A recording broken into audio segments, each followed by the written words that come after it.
야샤이마세.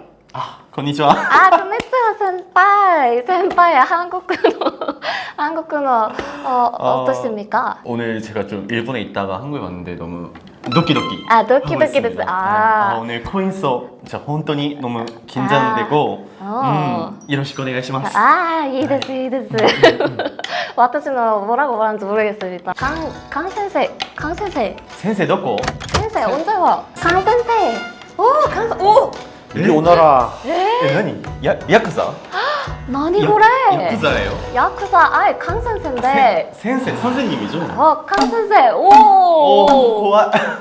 오늘 일본에서 어떤 학생이 온다고 해서 비선 제압을 위해서 이렇게 입고 왔습니다. 아이, 강先生. 어때요? 무섭죠? 고와이 데스. 센세 아니죠? 선생 아니죠? 살짝 기죽지마, 기죽지마. 지금까지 너무 친구 동급생들만 불러가지고 이번에 이라시아이마세 하고 센파이 코인 좀 안다는 센파이 불렀습니다. 데스. 도저 요로시쿠. 도저 요로시쿠. 자기소개 오케이. 하이 하이. 안녕하세요. 마운트곡스노 일본에서 왔습니다. 마운트콕스노. 비비노 센파이 데스. 마운트콕스 직원이었군요. 오늘 또 뭘 준비를 해왔다면서요? 쇼츠랑 릴스 좀 보시나요? 저는 제 거만 봅니다. 남의 릴스나 쇼츠 영상 따위는 보지 않아요. 어쨌든 네 그래서 요즘 유행하는 일본 예능 프로그램인데 제목 짓기 학원이라고 하는 예능이 쇼츠로 되게 유명해요. 데스. 그쵸. 쏘 데스네. 네, 그래서 오늘은 조금 그 컨셉으로 한번 코인을 소개하는 시간을 제가 준비했는데 어떻게 한번 해봐도 될까요? 네, 해보시죠. 네. 와카리마시타. 와카리마시타. 한번 해보겠습니다. 네. 짜잔! 와, 짜잔. 이제 한국말로 사진 보고 제목 짓기인데 이제 일본에서는 샤신데 히토코토 이렇게 말해요. 샤신데 히토코토. 네. 사진을 보고 한마디로 표현하세요. 이제 라는 컨셉의 게임이에요. 오케이. 그래서 제가 총 3개의 문제를 준비했고 딱 사진을 보고 떠오르는 이름을 답변해 주시면 되는데 가장 빨리 대답하고 또 정답을 맞추거나 창의성 넘치는 답변을 해주신 분에게 제가 0점에서부터 5점을 드릴 거예요. 와카리마시타까? 와카리마시타. 자, それでは 스타트 합니다. 첫 번째, 딴! 정답 아시는 분? 센세! 도지코인과 결혼하면 익사가 기다리고 있다. 점수는? 3점! 연손. 연손. 토치 컴백. 뭐라고? 네. 도지 뭘? 토치 컴백. 컴백. 도지 컴백. 이거 너무 연기 잘해서 제가 4점 드리겠습니다. 네. 아니 어이없음. 저기 컴백이랑 무슨 상관입니까? 제 컴백 명대사. 이제 알겠다. 와카리마시타. 되게 다들 잘하시는 코인. 도지코인, 그 다음에 일론 머스크. 또 근데 이 모델이 또 일본 전통견인 이제 시바이누가 있지 않습니까? 네. 그렇게 해서 이걸 준비했고, 자, 다음 문제. 그게 인상나네요. 저 젊은 숙녀가 나중에 할머니가 70년 전버에도 결국은 몰락밖에 없었다. 그런 슬픈 히스토리까지. 추가 1점 또 드리겠습니다. 4대4 비겼다. 스토리텔링 너무 좋습니다. 자, 그럼 두 번째. 샤신데 히토코토 스타트! 저 여자 누구야? 띵킹. 방금 많이. 야, 너 테슬라 도지코인으로 살 수 있어. 10% 싸게 줄게. 하리. 벌써 지금 이제 막 눈이 딱 돌아가서 10%나? 4점 드리겠습니다. 예스! 연손.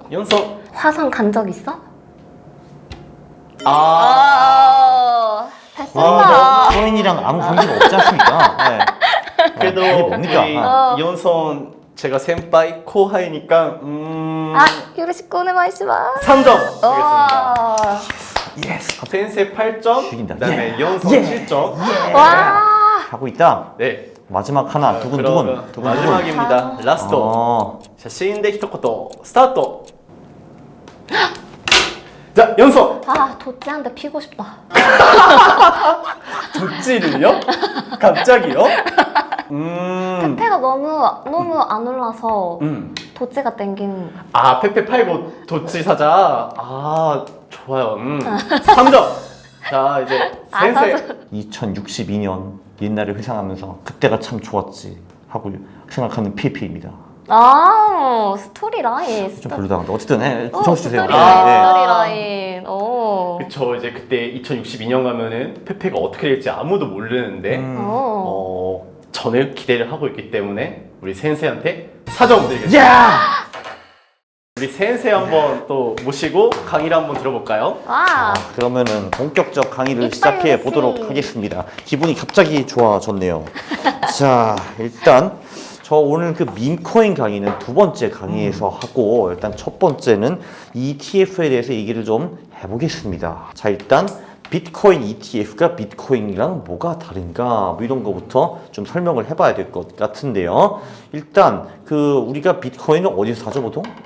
가상자산 거래소에서 삽니다. 그 업비트. 코인을 좀 아시네요. 그렇죠. 뭐 업비트 같은 경우도 있고, 뭐 한국엔 빗썸도 있고, 해외에는 바이낸스, OKX, 그리고 옛날에 마운트콕스라는 거래소 굉장히 컸는데 망했습니다. 예, 그런 식으로 거래소에서 코인을 구매를 할 수도 있고, 아니면 뭐 P2P 거래, 사람 대 사람끼리 보낼 수도 있습니다. 네, 근데 ETF라는 거는 증권이라고 보면 될 것 같아요. 우리가 뭐 HDS나 MTS 가가지고 주식을 사는 경우도 있고, 또 이제 ETF를 사는 경우도 있죠. 뭐 예를 들면은 스파이라든지 QQQ라든지 그런 ETF가 제일 유명한데, 네, 그런 식으로 그 주식시장에서 사고 팔 수 있는 상품이 ETF입니다. 네, 그러면은 자, 여러분 한번 맞춰보시죠. 거래소에서 살 수 있는데 ETF에서는 뭐가 좋은가 한번 맞춰보시죠. 비트코인이랑 비트코인 ETF를 이제 사는 가장 큰 차이점이 뭐랄까 했을 때 제 생각에는 ETF로 사는 게 좀 더 해킹 가능성이 적지 않을까라는 생각이 조금 들거든요. 그것도 아. 좋은 포인트입니다. 그렇네. 그 마운트 콕스 거기가 한번 신나게 해킹을 당해가지고 무너진 맞아요. 거래소이죠. 그래서 제가 알기로는 그 사장이 감옥까지 간 걸로 저는 알고 있습니다. 물론 근데 요즘은 거래소들이 좀 많이 강화가 되어가지고 거래소 자체는 해킹이 당하지는 않는데, 근데 그 거래소 계정이 해킹을 당하는 경우는 꽤 있습니다. 그 예를 들면은 내 패스워드, 뭐 저기 내 아이디, 그리고 뭐 내 구글 OTP 이런 거를 어떻게 도용을 해가지고 또는 어떻게 하든지 그걸 알아내가지고 내 돈을 뺄 수가 있죠. 가능합니다. 코인 쪽에서는. 그 ETF 같은 경우는 금융회사들이 그걸 보호를 해주기 때문에 그 해킹 당할 가능성이 훨씬 적다라고 이제 볼 수가 있죠. 네, 두 번째가 있는데 세상에 돈을 누가 가지고 있습니까? 강센세.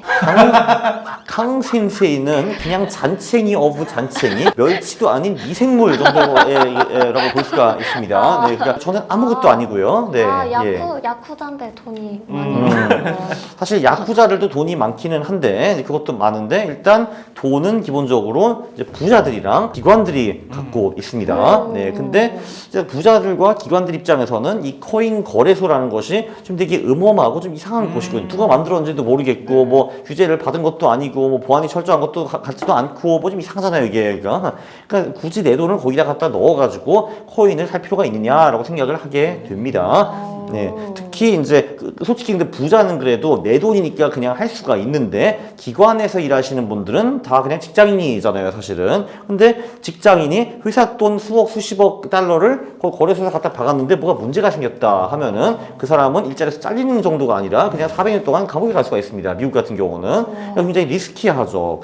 대부분 직장인들은 그런 큰 리스크를 짊어지지 않기 때문에 이제 그 기관이 코인 거래소를 통해서 사고 판다는 거는 상당히 신중할 겁니다. 그래서 이제 하기 싫겠죠, 기본적으로. 물론 아예 안 한다는 거 아니지만 굉장히 적습니다, 그런 기관들이. ETF 같은 경우는 그 우리가 이제 주식을 사는 것처럼 그냥 금융시장에서 사고 팔 수 있기 때문에 기관들이 접촉하기가 훨씬 더 유용하다. 이게 맥심 포인트다라고 볼 수가 있습니다. 그래서 부자도 그렇고 특히 기관들이 여기 그 ETF에 접근하기가 훨씬 더 좋죠. 그러면은 그들이 ETF를 통해서 어떻게 보면 간접적으로 비트코인을 살 수 있기 때문에, 그렇게 하면은 비트코인 가격이 오를 가능성이 높아집니다. 아, 쓰고있네. 그렇죠. 그래서 보면은 이제 왜 비트코인 ETF 때문에 코인이 오를 수 있는가, 그거를 좀 설명을 했네요.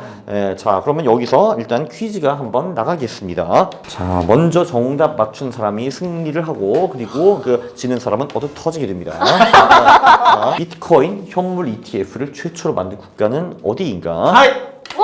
어디입니까?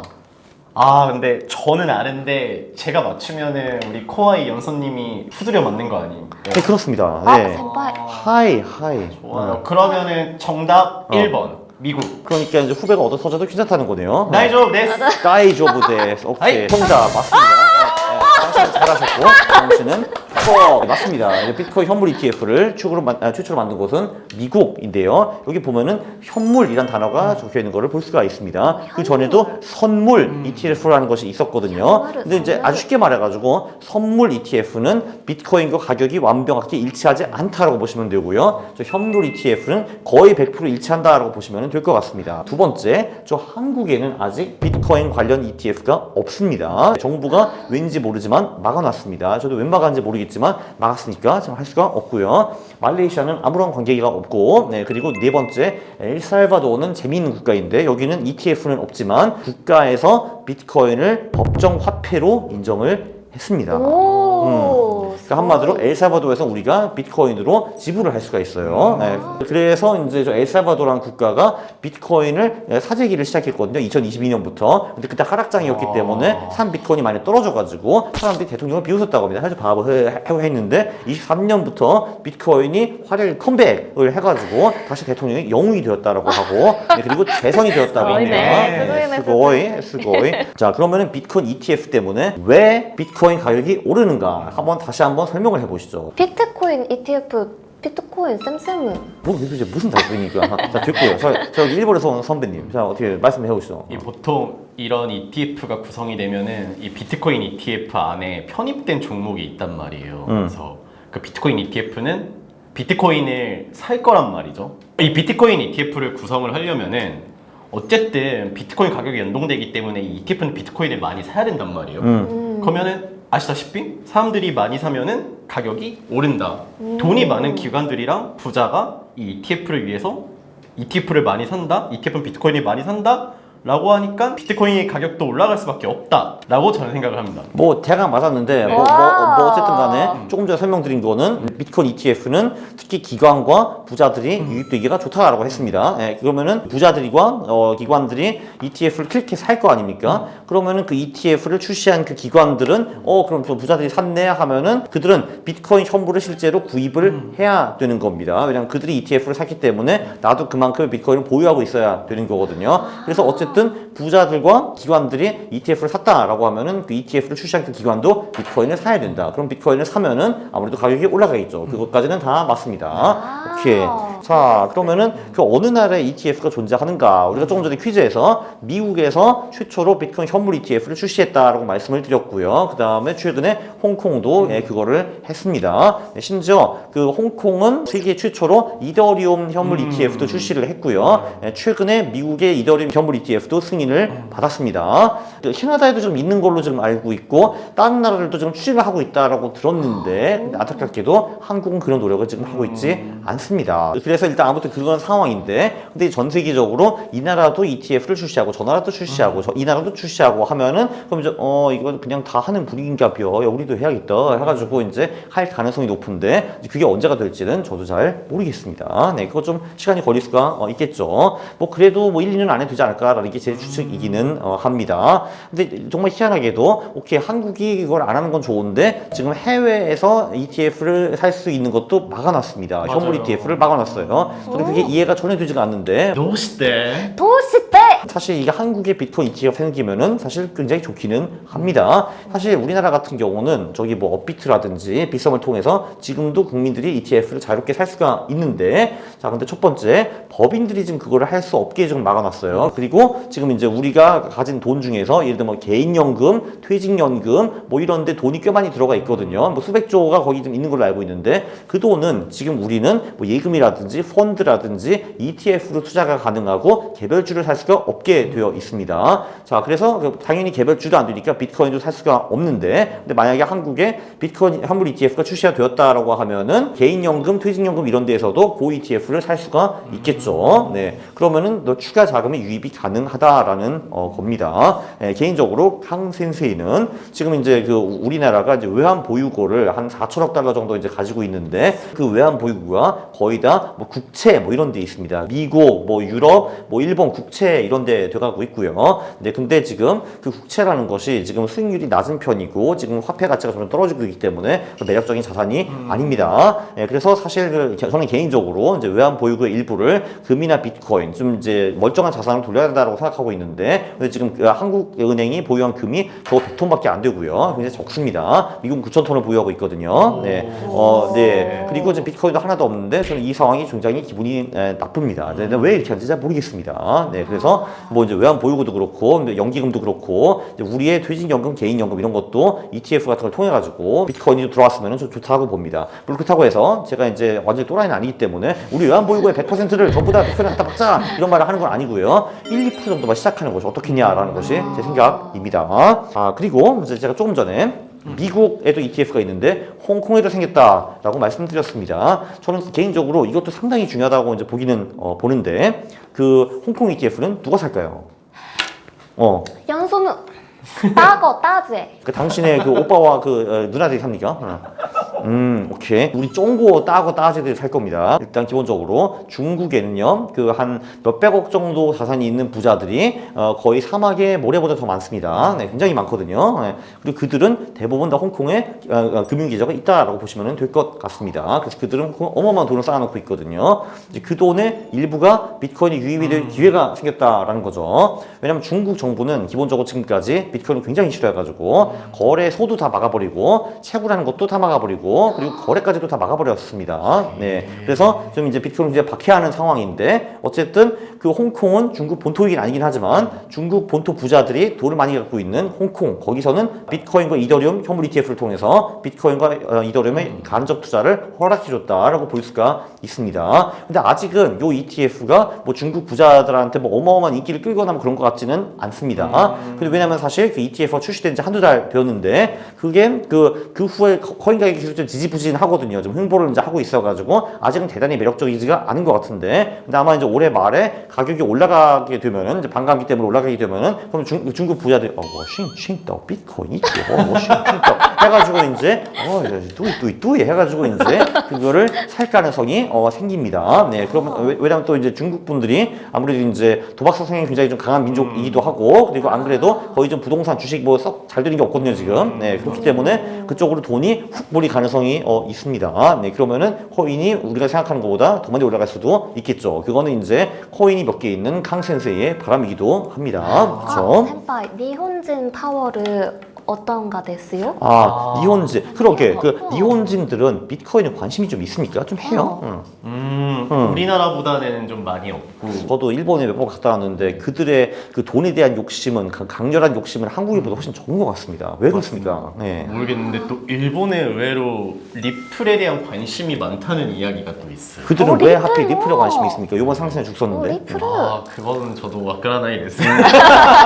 근데 참고로 한국 사람들도 리플을 굉장히 좋아하고 리플을 보는 사람이 정말 많은데 이번 상승장에서 리플이 거의 안 올라가지고 굉장히 슬퍼하는 걸로 알고 있습니다. 네. 다시 리플을 코인은 참고로 많이 오르는 걸 계속 올라타고 잘 안 되는 거는 싹 팔아버리는 것이 좋다고 저는 생각을 합니다. 근데 또 이제 리플 같은 경우는 그 2차, 3차 반감기 둘 다 맨 막바지에 몇십 배 오른 그런 사례가 있거든요. 네. 그래서 이제 그게 이번에도 기대가 될지 잘 모르겠는데 사실 뭐 리플 쪽에서 좀 들러오는 스토리가 별로 없기 때문에 뭐 전혀 모르겠습니다 사실. 그리고 이제 비트코인이 어떻게 보면 디지털 금이라는 얘기를 많이 합니다. 금과 비트코인은 공급을 재빨리 늘릴 수가 없습니다. 이제 대부분 이제 우리가 경제를 보면은 예를 들면 이 볼펜의 가격이 급등한다, 이제 올라간다라고 하면은 사람들은 볼펜을 많이 찍어냅니다. 뭐 이런 거죠. 이게 원가가 100원인데 내가 10,000원을 팔 수 있어. 네, 엄청 비싼 거잖아요. 근데 와 해가지고 그러면은 그 우르르 사람들이 볼펜을 만들어내게 됩니다. 예, 왜냐면 이제 아니 내가 이제 100원 원가 해가지고 10,000원을 팔 수 있으면은 이제 많이 만들면 좋은 거잖아요. 근데 그러면은 볼펜 공급이 쫙 늘어나고 그러면 가격이 폭락하게 되겠죠. 왜냐면 이제 개나 소는 다 볼펜을 만들기 때문에. 자, 근데 금과 비트코인은 이런 식으로 가격이 오르면은 막 찍어낼 수가 없다라는 큰 장점이 있습니다. 네, 그래서 금과 비트코인이 비슷하고 금은 아날로그 금이고 그 비트코인은 디지털 금이다라는 말을 요즘 많이 하고 있는데 그 당시에 2003년에도 금 ETF가 생겼었습니다. 2003년 전에는 이제 우리가 뭐 금을 진짜 보석집 가서 사든지 아니면 뭐 그 금방 이런 데 가가지고 사고 뭐 좀 번거로웠거든요, 사기가. 네. 근데 금 ETF가 생긴 후에 그냥 우리는 가만히 집에 앉아가지고 클릭 몇 개 하면서 ETF를 사면은 이제 금 그 등락과 똑같은 수익을 우리가 낼 수 있게 된 거죠. 물론 그것 때문에 금값이 오르는지는 사실 잘 모르겠으나 2003년에 금 ETF가 생기고 한 9년에 걸쳐서 2012년까지 금값이 4배 이상 오른 그런 사례가 있습니다. 네. 와, 스고이. 한마디로 이 기관 자금이 쉽게 들어올 수 있다라는 게 그만큼 중요하다라고 이제 볼 수가 있는 거죠. 물론 그게 유일한 그 요소였느냐, 뭐 그것까지는 아니라고 저는 보기는 하는데 어쨌든 ETF가 금 가격 올리는데 도움이 어느 정도는 되지 않았을까라는 게 제 추측입니다. 네, 스고이. 네, 스고이. 네. ETF 스고이 데스. ETF 토 수시 토 고한 스고이 데스. 쓸 수 있다고? 그러니까 비트코인과 이더리움 현물 ETF는 생겼으니까 사실 다른 코인 ETF가 생기는 것도 시간 문제가 아닐까라고 추측을 해볼 수가 있습니다. 뭐 예를 들면은 다음 타자는 솔라나가 될 수가 있겠죠. 왜냐면 솔라나는 미국 기관들이 투자를 많이 했고 미국 기관들이 이뻐하는 코인이기 때문이죠. 네, 그리고 조금 전에 퀴즈에서 나왔던 그 도지 뭐 이런 것도 ETF로 생길 수가 있을 것 같기도 하고 네, 그리고 이제 사실 가장 인기가 높은 게 이제 이런 ETF잖아요. 뭐 스파이라든지 QQQ. 스파이라는 거는 미국 S&P 500 그러니까 미국 대표적인 500개 기업에 동시에 투자하는 ETF 아니겠습니까? 근데 사실 코인도 비슷한 ETF를 만들 수가 있죠. 이제 시가총액 비율로 뭐 예를 들면은 뭐 그 비트코인의 비중이 55%면은 이제 그 ETF 55%는 비트코인에 투자하고 뭐 10몇 %는 이더리움 뭐 몇 %는 솔라나 몇 %는 BNB 이런 식으로 해가지고 아예 코인 ETF도 만들 수 있을 거라고 보고 그럼 이제 우리가 특정 코인을 이제 잘 모르겠고 근데 뭔가 코인 시장이 잘 되는 것 같아야 하면은 그 ETF를 사면은 우리가 그 코인 시장에 참여를 할 수가 있는 거잖아요. 예, 그것도 이제 손쉽게 뭐 기관들이라든지 뭐 그 부자들이라든지 뭐 연기금 뭐 이런 그 기관들이 그 참여할 수 있는 길이라 아닐까라고 생각을 하고 있습니다. 모든 걸 결론을 하면은 이 ETF를 통해서 비트코인의 수요가 더 커졌다. 특히 기관들이 접근하기가 쉽다라고 볼 수가 있습니다. 그래서 그건 우리한테 호재이다. 그래서 우리는 비트코인을 지금 사면은 나쁘지 않을 것 같다라는 게 강 센세이의 생각이었습니다. 스고이. 스고이. 오케이. 자, 그럼 우리는 다음 시간에 밈코인을 좀 달아보도록 하겠습니다. 맡아가시다.